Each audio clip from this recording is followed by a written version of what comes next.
This one, more than any of the others, seems to be a mixed opinion type of film. The reviews range from awful to satisfying. I guess it just depends on what kind of movie you were expecting going in. Whether you liked or hated Alien 3, it was certainly a different kind of movie from the prior films, so fans were wondering what direction the series would take. I have to say, the title doesn't sound too promising. It sounds like a dreadful Sci-Fi Channel movie of the week. Surprisingly, they went back to the feel of Aliens, which is a good thing. They also find a way to bring Ellen Ripley back from the dead, which sounds stupid. But my take on this is, we're watching a science fiction movie where everything that happens is made up anyway. So, with that being said, let's move on to the plot. It takes place 200 years after Alien 3, and the Weyland Company is still trying to get their hands on a real-life xenomorph to use for military purposes as a crude weapon. Apparently, the best way to do this was to get a sample of Ripley's DNA and try to clone her.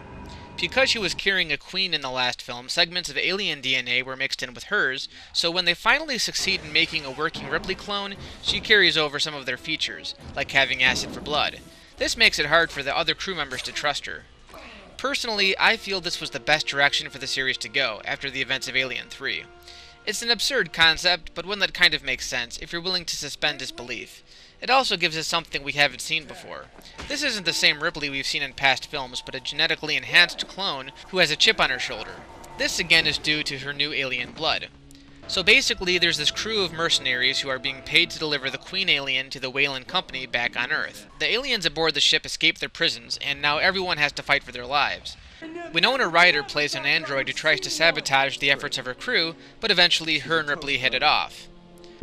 You're programmed to be an asshole? You're the new asshole model they're putting out? Come on. Of all the Alien movies, this one probably moves at the fastest pace. At just under 2 hours, it feels like an appropriate length. There's an underwater scene that is pretty suspenseful, although as you'd expect, some of the aliens are done in CGI, which actually don't look too bad given it's mainly for this one scene, so it feels necessary. It offers that roller coaster ride fans have been clamoring for since James Cameron's Aliens, but in this one there doesn't seem to be that feeling of camaraderie. It feels like every man's for himself. There are some gripping scenes, like where Ripley stumbles into the lab and sees all the prior attempts to clone her, which is pretty sick. But most of the time it just feels like a typical summer blockbuster. Lots of action, but lacking in integrity. The characters in this one are more like what you'd find in a graphic novel. The whole movie has a futuristic feel to it, so, again, it feels slightly different from past films. And that's what I like about the series, is that each movie offers something different, but each one also continues the story. The first one was a little slasher movie aboard a cargo vessel, the second was a faster-paced action film, the third one was a thought-provoking little thriller, and this one is your futuristic, no-holds-barred action movie. No two are quite alike. They offer their own experiences, but when you watch the entire series as a whole, you feel like you've been on quite a journey.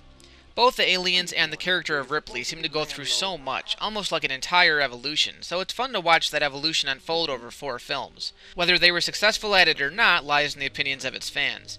As for myself, I am more of a casual observer, but I find all the films a good source of entertainment, and I took a lot from each one.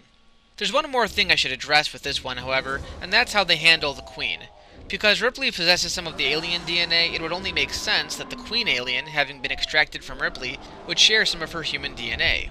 So rather than lying eggs filled with facehuggers, as was the case in the past films, the Queen is forced to actually go into labor as a human woman would.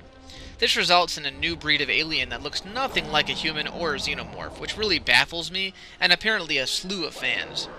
To be honest, this is the most disappointing part of the movie. It happens near the tail end, but you'd expect this thing to look really cool, at least sharing something in common with both Ripley and the Queen. What we get is something that looks like it was a rejected character from the never-ending story. It's laughable, to say the least, and the interaction it has with Ripley is ridiculous, pretty much ruining the movie for me.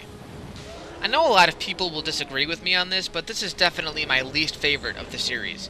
At least with Alien 3, it made you think a little, if you could get past the initial viewing. This one's pretty silly, and maybe not even a necessary sequel as much as a way to squeeze the series for all it's worth. The whole story around cloning Ripley is awesome, but the other characters and the situations they face are pretty whimsical. Even Winona Ryder doesn't do much to save it. It's good, but at times it's hard to take seriously. I can't believe you did that. Did what? Killed one of them. It's like killing your own kind. It was in my way. With that being said, the 4 Alien movies are a blast to watch. And yes, I said 4 because I look at the two Alien vs. Predator films as a separate franchise. There's no Ripley after all, and she was the staple of the whole series. In case you're wondering though, the first Alien vs. Predator was okay, as an action movie. The characters are forgettable, and the story revolves around some ancient civilization that we don't care about, but as usual, when the Queen makes an appearance, that's where the movie picks up. If it weren't for the Queen, it would just be your typical slasher film. The sequel, Aliens vs. Predator Requiem, is one of the most god-awful movies I've ever seen. The characters are all stock, there's too many to keep track of, the whole movie is shot in pitch black like someone forgot to remove the lens cover from the camera, and the hybrid Predator-Alien thing is retarded. It's all just garbage, and is definitely the worst movie to feature both the Predator and Alien characters. Because I'm not a huge fan of the Predator films, I'd say the best box set hands down to feature the Alien movies would have to be the Alien Quadrilogy. The whole thing folds out like a board game. It's got 9 discs. 9 discs, making it one of the most extensive DVD sets you can get your hands on. If you're an Alien fan, or even if you're just a casual watcher as I am, this is a must-have. It's out on Blu-ray now for a ridiculous price, but they look really good on DVD, and they're great for being scared out of your wits or just being plain entertained.